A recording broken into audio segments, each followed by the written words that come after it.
Boa noite, meus amigos. Sejam bem-vindos a mais esses momentos de reflexão neste canal abençoado, Espiritismo na Prática. E este é o programa Palavras de Vida Eterna, que vai ao ar às terças-feiras, às 19 horas. E é uma alegria muito grande estarmos juntos novamente, né? Sintonizados assim no mesmo ideal elevado de aprendizado e principalmente de aplicação desse aprendizado diariamente em nossa atual caminhada. Então, que Jesus nos abençoe, envolva a cada coração e a cada lar em sua paz, em sua luz, em seu amor, estendendo essa paz, essa luz e esse amor para todos os nossos irmãos em humanidade. Então, nós vamos iniciar com a prece, conforme nós sempre fazemos, para darmos início às nossas reflexões. Querido Mestre Jesus, amor maior de nossas vidas, estamos entrando em sintonia contigo, Mestre, para expressar a nossa profunda, imensa gratidão pela tua presença em nossas vidas, pelo teu amor por todos nós, pelo teu evangelho e pela tua doutrina. Obrigado, Senhor, por tantas bênçãos, por tantas alegrias que nós recebemos através do teu amor. E queremos agradecer a Deus, nosso Pai, e rogar a Ele que derrame o seu amor sobre toda a humanidade, sobre tudo aquilo que Ele criou. E nós possamos, inspirados por Jesus, fazermos uma boa reflexão nesta noite, que seja útil para todos nós. Em teu nome, Jesus, em nome de Deus, nosso Pai, e da espiritualidade bondosa e amiga, abraçando com gratidão e carinho a Allan Kardec, é que nós estamos iniciando as nossas reflexões da noite de hoje. Sê conosco, Senhor, que assim seja. Então, nós escolhemos para a nossa reflexão conversarmos sobre o entusiasmo, a força do entusiasmo, né? Essa fonte de energia que existe dentro de nós e que muitas vezes nós não sabemos, nós desconhecemos, nós não colocamos em prática essa força extraordinária que nós trazemos em nós. A palavra entusiasmo significa ter Deus dentro de si. E ela vem do grego, essa palavra. Ela nasceu na Grécia Antiga. E o significado é o seguinte: tus, né, do entusiasmo.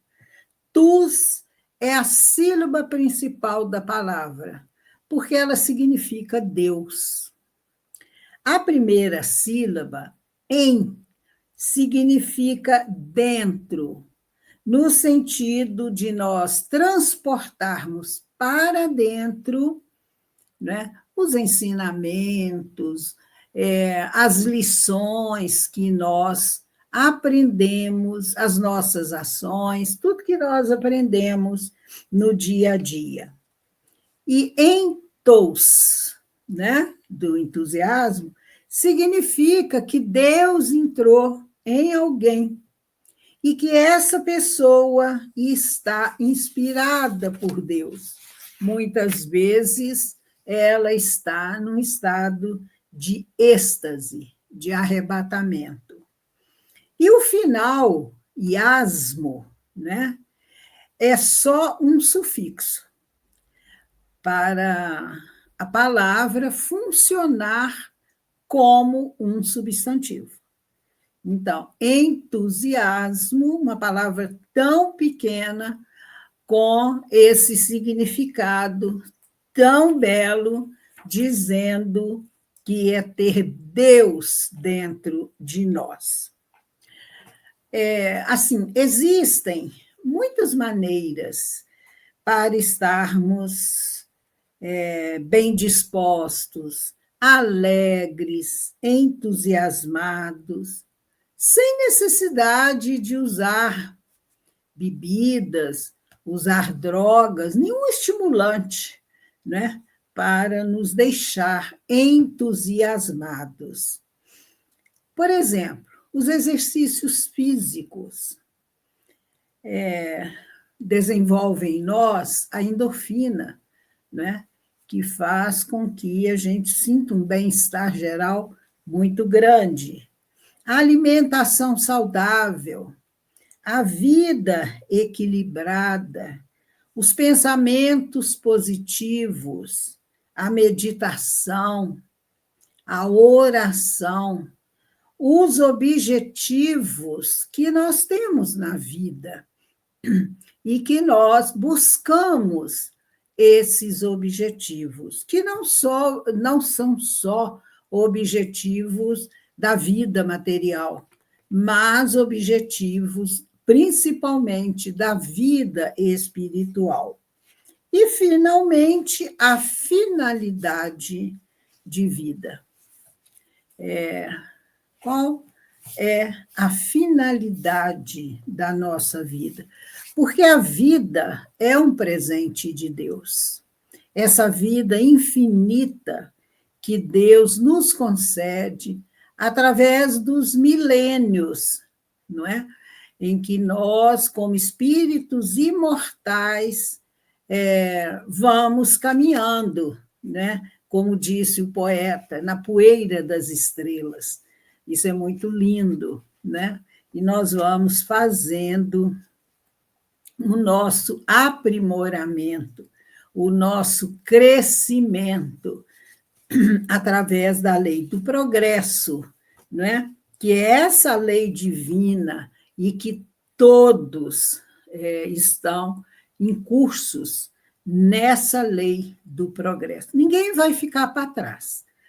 Todos vamos alcançar a condição de puros espíritos, que nós fomos criados por Deus, e Deus tem esse plano divino para cada um de nós. E a nossa busca, a nossa caminhada é em função disso, de a cada dia nos tornarmos pessoas melhores. Por mais empedernido, cruel, odiento que seja uma pessoa que comete crimes, que magoa, que fere, que mata o seu próximo, ele não vai ficar para trás. Um dia ele vai alcançar a condição de espíritos puros, né? Conforme Jesus prometeu: nenhuma das ovelhas que o Pai me confiou se perderá. Alguns caminham mais rapidamente, alcançam o progresso de uma forma mais rápida, outros caminham mais lentamente, mas todos alcançarão essa condição de puros espíritos, que outras denominações religiosas chamam de anjos, né? Que são esses espíritos puros, esses espíritos superiores, né? E que foram criados por Deus, também simples e ignorantes, conforme está na questão 115 de O Livro dos Espíritos, quando Kardec pergunta para os espíritos. Eu gosto sempre de ler, que eu acho que enriquece muito a nossa fala. Quando ele pergunta aqui, na questão 115, que ele vai falar da progressão dos espíritos, e ele pergunta: dos espíritos, uns terão sido criados bons e outros maus? E a resposta: Deus criou todos os espíritos, simples e ignorantes, isso é, sem saber, sem conhecimento de nada. A cada um deu determinada missão, com o fim de esclarecê-los e de os fazer chegar progressivamente à compreensão, pelo conhecimento da verdade, para aproximá-los de si.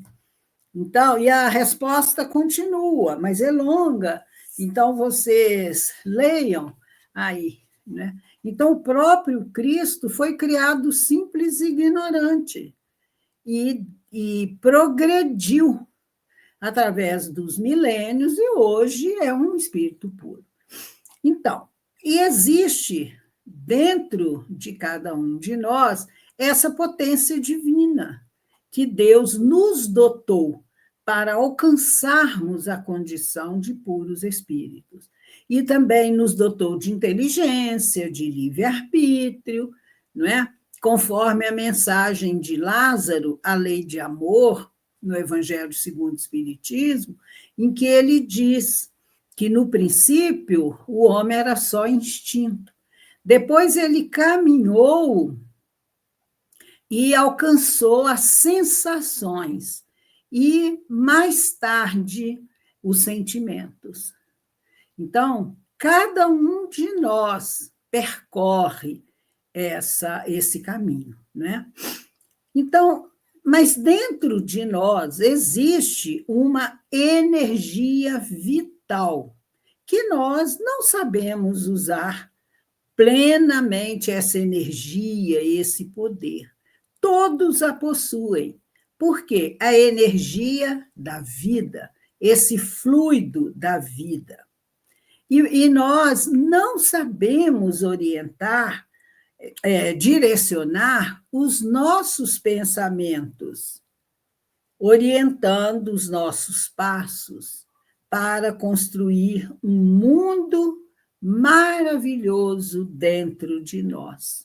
E esse mundo maravilhoso que nós construímos dentro de nós e que Jesus disse que nós buscássemos, que é o reino dos céus, que está dentro de nós, nós exteriorizamos, né, esse mundo, essas sensações, esses sentimentos, essas vibrações, e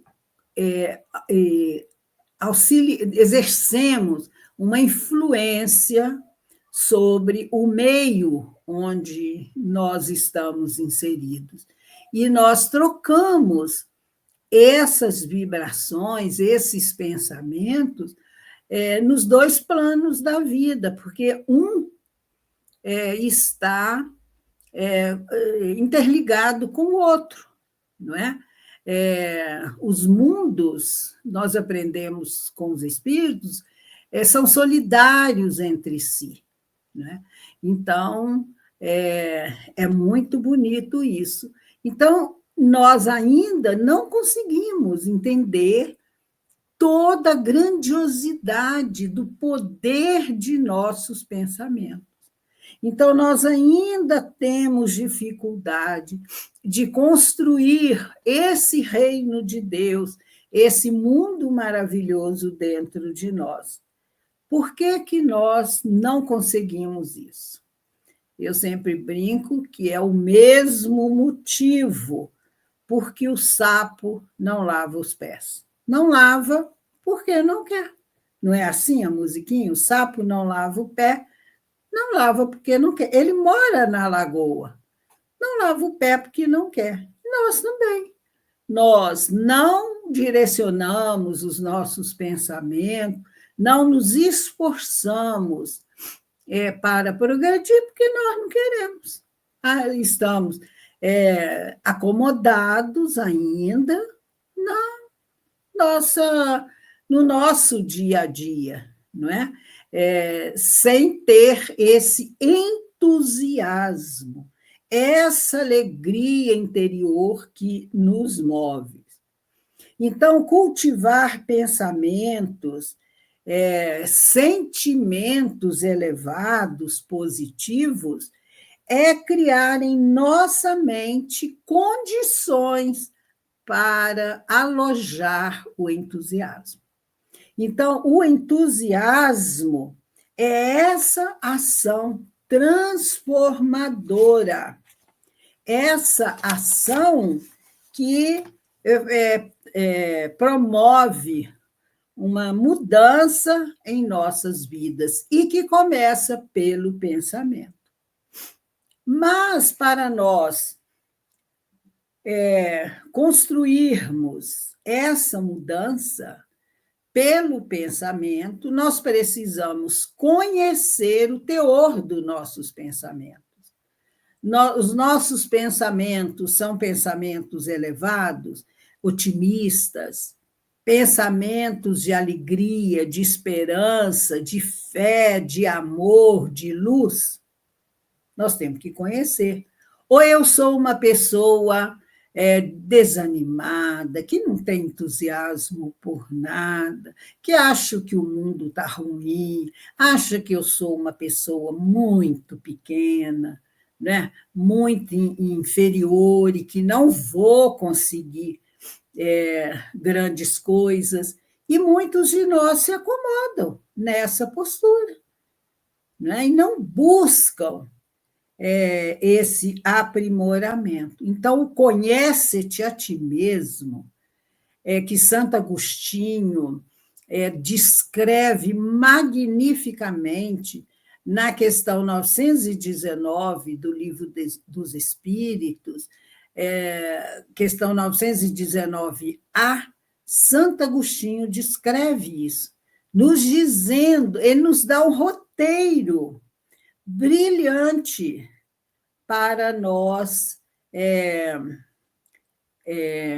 nos conhecermos, né? Ele diz para nós fazermos um balanço ao final de cada dia, avaliando o nosso dia, fazendo perguntas a nós mesmos, porque fazer perguntas a nós mesmos é muito importante e muito rico, né? Então, ele orienta, perguntar, como é que foi o meu dia hoje? Será que eu magoei alguém? Será que eu feri alguém? Será que alguém teve motivos para ficar triste comigo? E ele vai dando um roteiro ali que todos podem seguir e praticar. E o poder da oração. A prece é fundamental nas nossas vidas. A prece é o nosso pão diário, como diz Joana de Ângeles. A oração, que nós ainda não conseguimos compreender o poder da oração, a força que a oração tem, então ela é pouco usada por nós. No Evangelho de Marcos, no capítulo 11, versículo 20, Marcos escreveu a fala de Jesus: tudo quanto em oração você pedir, acredite ter recebido e receberá. Então, nós temos que ter certeza que nós vamos receber na medida das nossas necessidades, do nosso merecimento. Então, esse ter certeza, acreditar na oração, né, essa fé que nós precisamos ter na prece, na oração diária. Então, quando uma pessoa ora, ela estabelece um contato com Deus, instantâneo. Ela eleva o seu pensamento e estabelece esse contato. E ela acolhe Deus em si. Aí que Jesus disse no Pai Nosso: venha a nós o vosso reino. Então, é esse acolher Deus em si. E a oração também nos fortalece para ficarmos mais vigilantes. É o vigiar e orai que Jesus disse. Ele não ensinou orar e vigiar, não. Primeiro vigia os seus pensamentos, os seus sentimentos, as suas ações. Depois você ora. Ora para quê? Lá no Pai Nosso, Jesus fala: não nos deixes cair em tentação, mas livrai-nos de todo o mal. Essas duas coisas. A prece nos auxilia a não cair em tentação, porque nós ficamos vigilantes, né? E nos livra do mal, porque nós atraemos para nós a companhia dos bons espíritos. Então, uma pessoa que tem pensamentos que não são positivos, né? Que a pessoa olha assim, vê uma luz, alguém fala assim: ah, luz no final do túnel. Olha lá, a luz no fim do túnel. Vamos ter uma solução para o nosso problema. E a pessoa pessimista diz: não, é um trem que está vindo de outra direção. É o copo meio cheio e meio vazio. O pessimista olha um copo com metade do copo com água e ele diz: o copo está meio vazio. E o otimista olha e diz: o copo está meio cheio.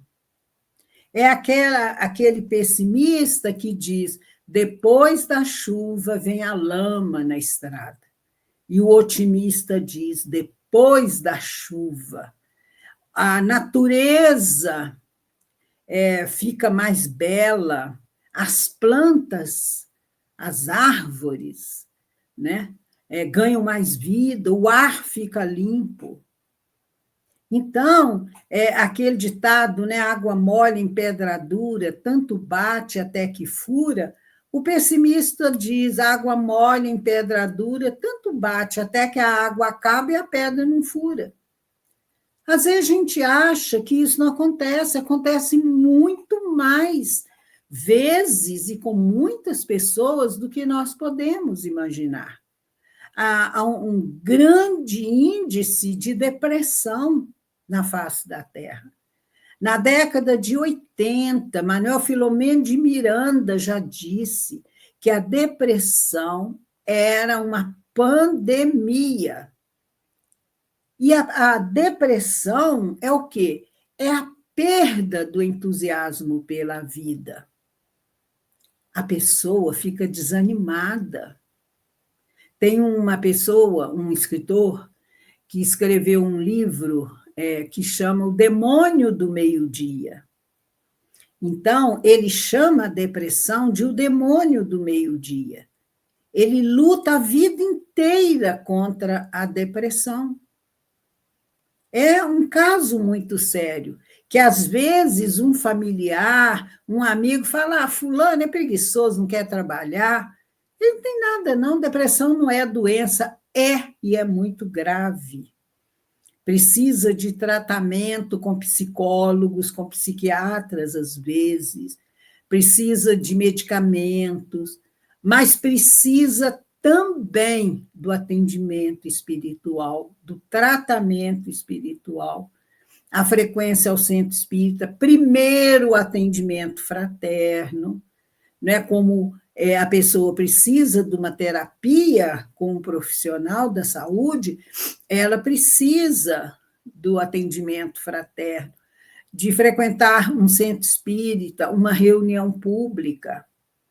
tomar passe, tomar água fluidificada, ler bons livros, frequentar bons ambientes, cultivar bons pensamentos, boas leituras, o evangelho no lar é fundamental.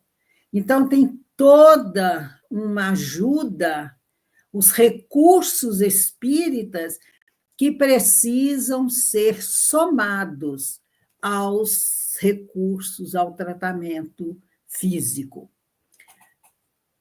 No livro Pontos e Contos, do Humberto de Campos, né, o Irmão X, eu vou indicar a vocês que leiam o capítulo 19. Você acha esse livro em PDF no Google, no YouTube. Então, é uma mensagem muito interessante, falando sobre o entusiasmo. Ela é longa, é uma história muito bela. Então, leiam. E Joana de Ângeles nos diz que ela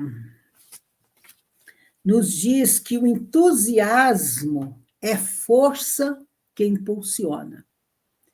Mas quando perde o equilíbrio, pode nos afastar da realidade e do propósito verdadeiro. Isso aqui é muito interessante. Quando aconteceram aqueles fenômenos da mesa girantes, que o amigo do Kardec foi contar para ele desses fenômenos, na época ainda era Hipólito, né? Ele era um desses amigos, era um corso, ele era da Córcega, né? E ele era, assim, muito empolgado, muito entusiasmado, em excesso com as coisas, muito inflamado. Então, Kardec não levou a sério, porque é aquela pessoa que hoje descobre uma coisa e fica empolgadíssima e fala naquilo o tempo todo. Amanhã ela já descobriu outra coisa.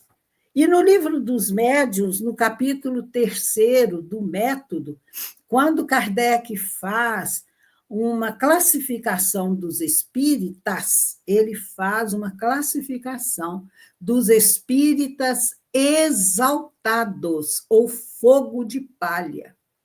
Aquelas pessoas que hoje estão muito empolgadas, amanhã larga para lá. Quando Jesus contou a parábola do semeador, ele falou nessas pessoas exaltadas, que é aquela semente que cai no meio dos espinhos, né? Ou no meio das pedras, que não tem raízes, que o sol seca, e elas morrem. Então, são essas pessoas, não é? Que se entusiasmam dessa forma. Então, aqui, esse entusiasmo exagerado, que é desequilíbrio, nos afasta da realidade e do propósito verdadeiro. Então, a doutrina espírita nos ensina que razão e sentimento devem caminhar juntos, guiando-nos com lucidez e serenidade. E nós não nos deixemos iludir por brilhos passageiros. O verdadeiro contentamento vem do dever cumprido, bem cumprido, com consciência e com amor. E o entusiasmo desmedido cega a razão, transferindo a mente do dever para desnecessárias conquistas, ganhos, e que não atendem aos anseios do coração. Então, essa mensagem da Joana está no livro Alegria de Viver, da psicografia de Divaldo Franco. É uma bela mensagem. E tem um poema pequenininho que eu quero falar para vocês, que é do Lúcio de Abreu. Ele deu o título de Entusiasmo, e ele diz assim: Entusiasmo é um tipo de alegria feita de sonhos e emoção, que temos na obrigação de equilibrar para transformá-lo em ação. Dosar entusiasmo e discernimento é uma receita que nunca falha, pois entusiasmo sem governo é fogo, é apenas fogo de palha. E é verdade, né? Todos os empreendimentos aos quais nos dispomos é preciso o entusiasmo, que é essa força propulsora da vida, impulsionadora à nossa realização. Então, um entusiasmo vivo, rigoroso, vigoroso, edificante é o que nós devemos cultivar. Fazer-se tomar pelo gosto, pela alegria plena, pelo otimismo. A gente vê, né, um time de futebol, por exemplo, quando eles entram no campo para jogar, eles entram entusiasmados, com a certeza de que eles vão fazer uma boa partida, vão vencer o jogo. Então, eles se esforçam para isso, porque eles estão motivados. Eles têm essa força íntima, impulsionadora da realização que eles buscam. E quando o time está meio assim, né? Ou está cansado, ou está perdendo o jogo, a participação da torcida é muito importante, que anima, que cheia de entusiasmo, canta, vibra, né? E leva o time para a frente. Então, é muito importante cultivar essa força dentro de nós. E a gente vê também essa força muito presente na educação. Os professores, né, amam, a grande maioria ama educar as crianças, ama a educação, esse trabalho. Eu fui professora a vida inteira, passei a minha vida em sala de aula, e é um amor que a gente sente, né? Assim, é muito gratificante. Aquele entusiasmo de você educar. A gente vê os evangelizadores. A grande maioria dos evangelizadores nos centros espíritas são muito entusiasmados com essa tarefa. Eles amam o que fazem, amam a escola de evangelização, fazem cursos, se aperfeiçoam, planejam as aulas com muito carinho, com desenhos, com motivação.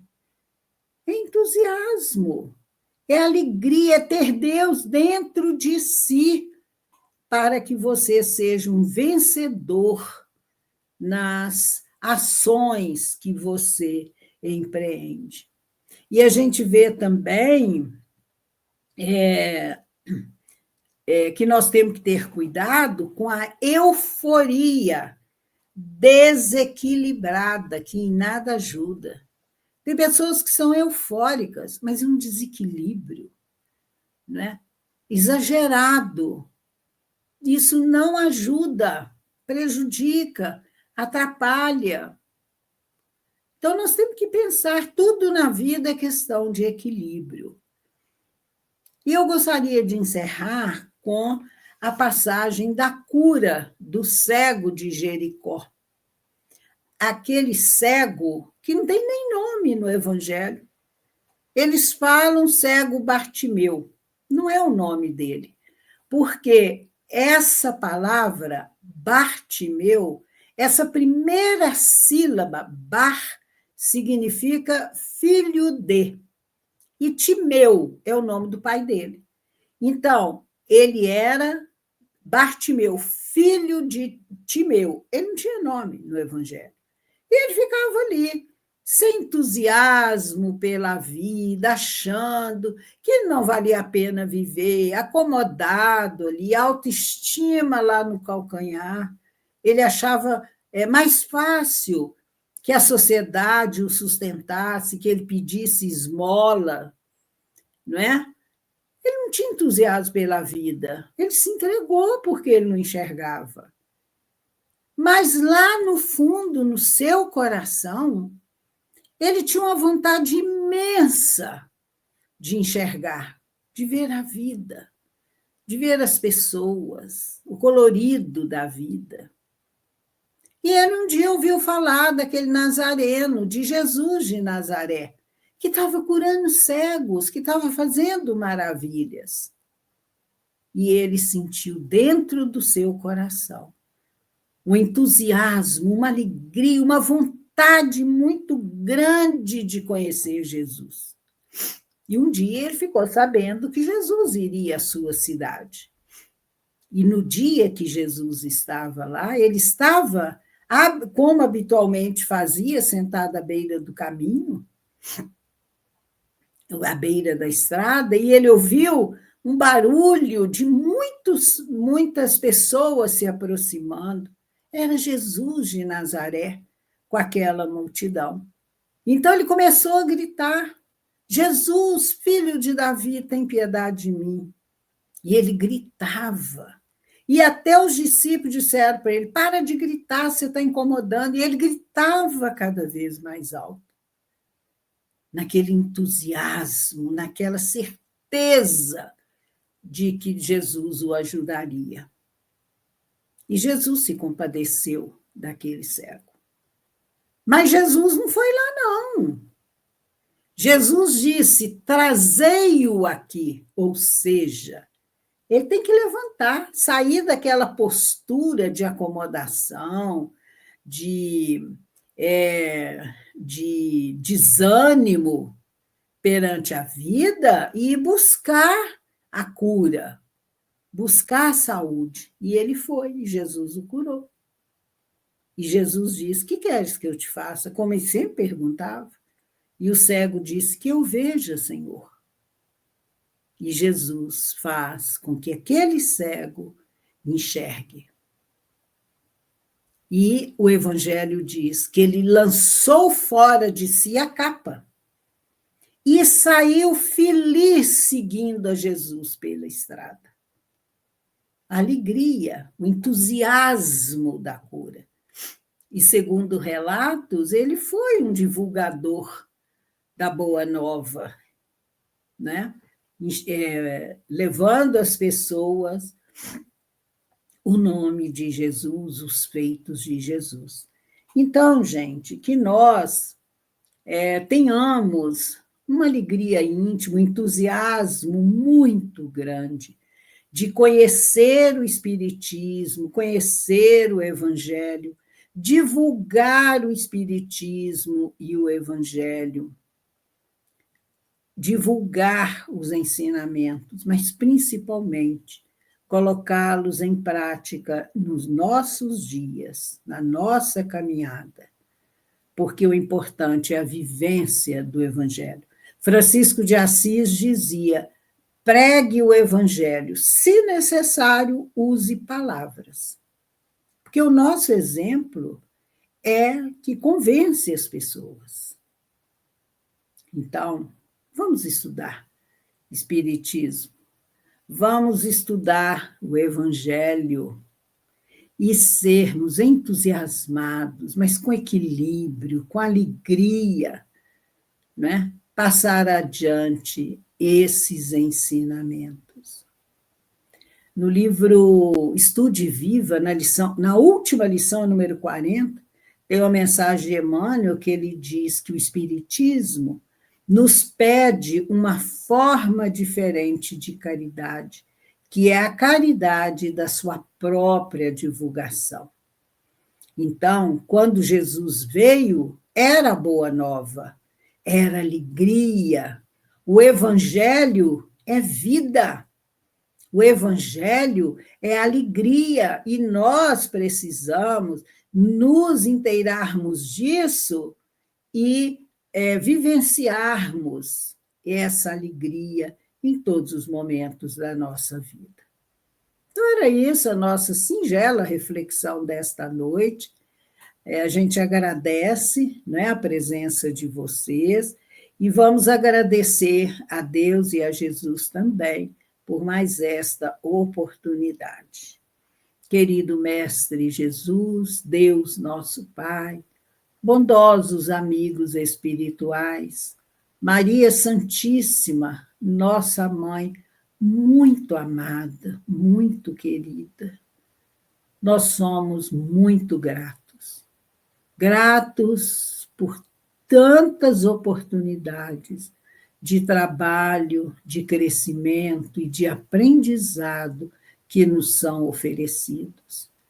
Abraçamos e agradecemos a Allan Kardec, esse magnífico missionário da humanidade que nos trouxe essa doutrina libertadora.